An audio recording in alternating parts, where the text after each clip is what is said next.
धन्यवाद Shri Mane ji. Shri Alfred Arthur. Shri Alfred Arthur. Honourable Chair, sir, thank you. This opportunity that my party has given me to participate on behalf of my state in the discussion for the budget of Manipur as well as the supplementary grants for 2024-25. At the outset, I would like to say when I first stepped into this hall of democracy, I swore an oath that I would bear true faith and allegiance to the Constitution of India as per law established. This is the same note that I used. Today I would like to point out to this august House that the state of Manipur has one law that is enshrined in this Constitution. One law, one article. This is Article 371C. I will read this out. Notwithstanding anything in this Constitution, the state of Manipur provide the President may, by order made with respect to the state of Manipur, provide for the constitution and functions of a committee of the Legislative Assembly of the state, consisting of members of that state, assembly elected from the hill areas of that state, and for the modifications to be made in the rules of business of the government and in the rules of procedure of the Legislative Assembly of the state, and for any special responsibility of the governor in order to secure the proper functioning of such committee. That is the constitutional provision, sir. As per that, on the 20th of June, 1972, a presidential proclamation by none other than the President of this nation, President V.V. Giri, issued a notification. This notification is very clear, sir. Again, there are many paragraphs, many schedules. Out of that, I would like to quote what is relevant to the budget. Before any 5-year plans or annual plans of the state are finalized by the government of the state, proposals in this behalf which shall show separately the plan schemes proposed to be taken up in the hill areas and the rest of the state shall be placed before the committee, and the views of the committee shall be taken into account before the plans are finalized. Mr. Chair, sir, I have believed in this nation, in the Constitution. I am very certain that this House too believes in that. We have already bypassed the Constitution. When you, in the budget, this is the budget, it is in the members' portal, I've had it printed out. For the first time, I am seeing 8 different forms of presentations. Normally, I have been in the state legislature, that is why I'm saying. This is the second budget session that I'm participating in this parliament. Chairman, sir, it is a very simple document. Demand for grants, for discussion. Why have you made it so complicated? What does the law of this nation say? It is very clear. So that disproportionate assets are not created between the hills and the valley. Hills, 95% or 98% are occupied by the tribals in Manipur. Speaker, sir, Chair, sir, when disproportionately assets are created, problems have to occur. It is my duty to bring forth before this august House if there are any anomalies, so that going forth the paths will be straightened out. Mr. Chair, sir, in the fall of 2021, which is somewhere around from August to October, we have had the privilege of calling on the Honourable President, who was Mr. Ramnath Kovind, the Honourable Home Minister, who was then also Mr. Amit Shah, the Law Minister of the nation, who is the Parliamentary Affairs Minister today, and on behalf of the Honourable Prime Minister, we met Mr. G. Kishan Reddy ji. We placed before them the problems that are being faced in the state of Manipur with regard to administration of the hills. I was very, very certain as part of that delegation, it was a full delegation of the Hill Areas Committee. When we met all our esteemed leaders of this nation, we were assured that all our grievances would be looked into. I never, ever in my life felt that though the state of Manipur may have made it a nominal provision, I never expected that the Union of India today, when we are at a position or in a position to ensure that the legislation of business with regard to the budget of Manipur is clearly as by law established.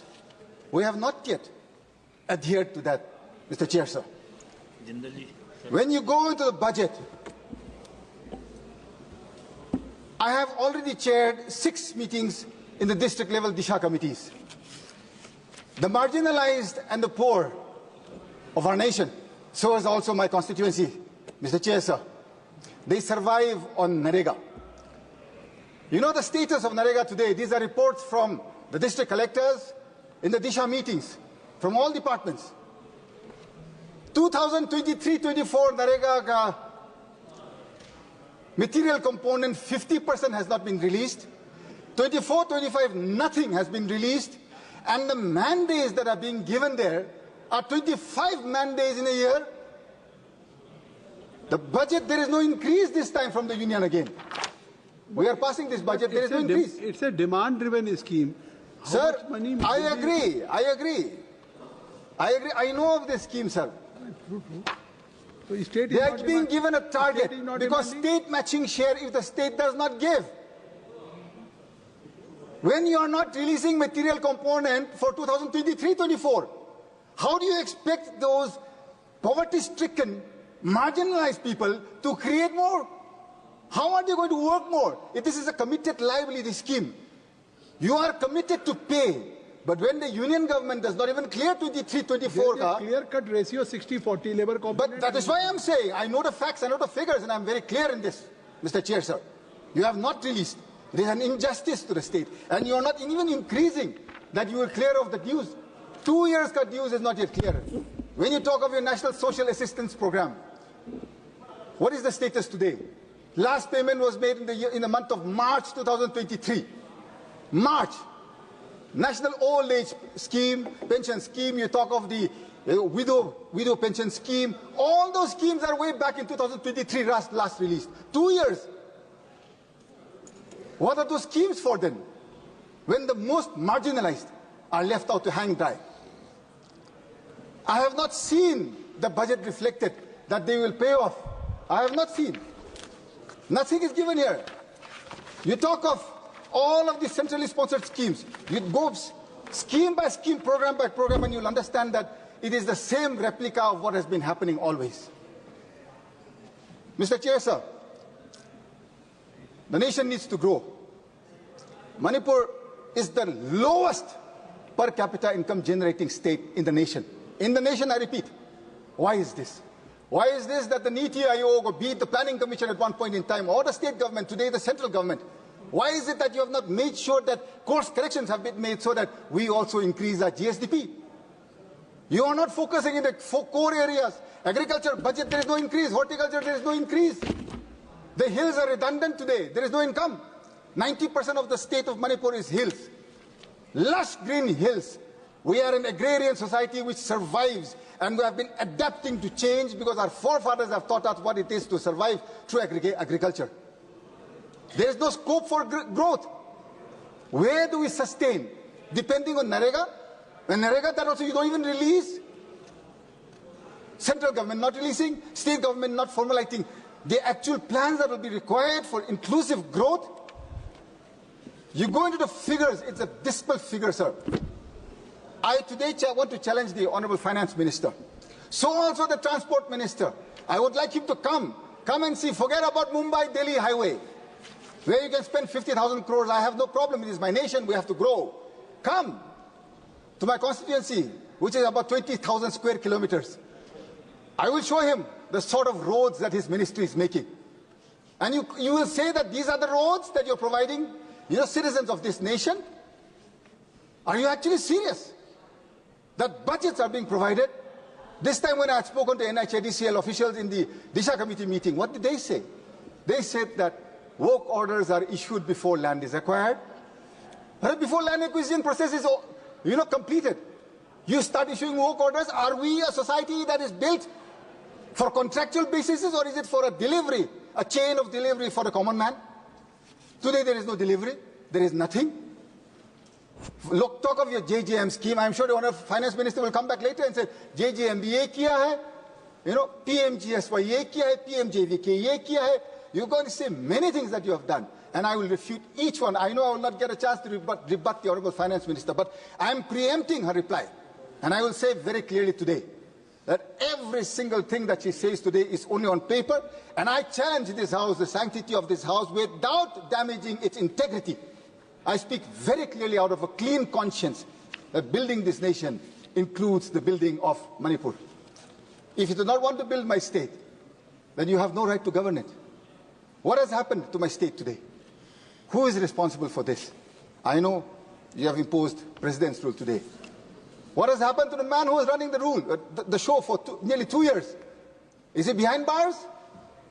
The least I expected was for an inquiry to be initiated, because the whole world knows he is on tape speaking that he initiated this entire crime. Is it not shameful that the head of an executive of a state can execute such a gruesome crime and yet remain unscathed? I did not expect this, Mr. Chair, sir. I have had more faith and hope in my Prime Minister and my Home Minister. Today, it is diminishing by the day. There is still time, and my conscience is clear.